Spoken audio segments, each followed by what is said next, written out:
probably heard me talk about gaslighting earlier. Today I'm going to talk a little bit more about the phenomenon called self-gaslighting. What is self-gaslighting?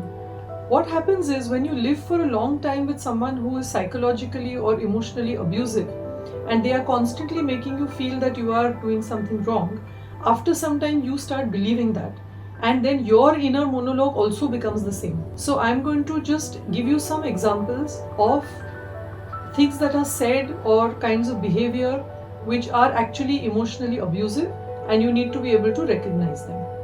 The first one is blaming. If in a relationship you are the one who is constantly being blamed, for example, if you hadn't done that, I wouldn't have got angry, and that's the excuse of that other person for being violent with you, then that is emotionally abusive behavior.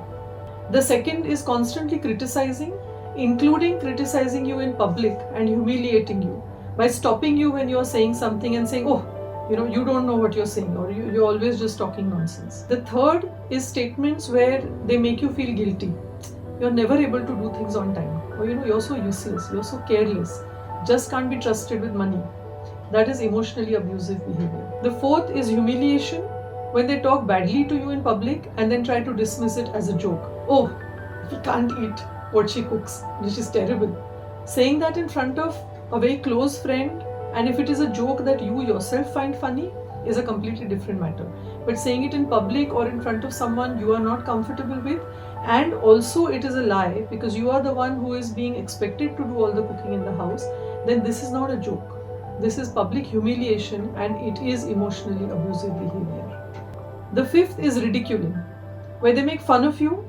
Again, as I said, your body knows, you know for sure when something is genuinely funny and is being said with humor, and when something is being said to ridicule or humiliate you.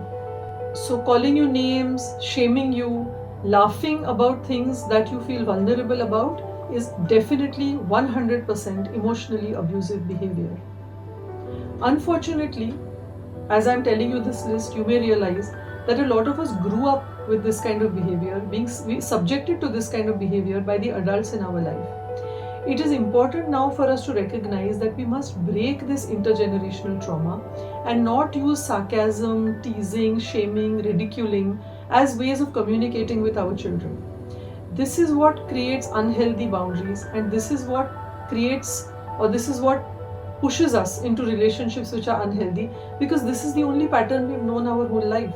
If this is what has been modeled to us as a way people express their love in the form of abuse, then it is no wonder that many of us are finding ourselves in relationships where we are in pain, we are troubled, but we don't understand what is wrong because we've never seen anything different.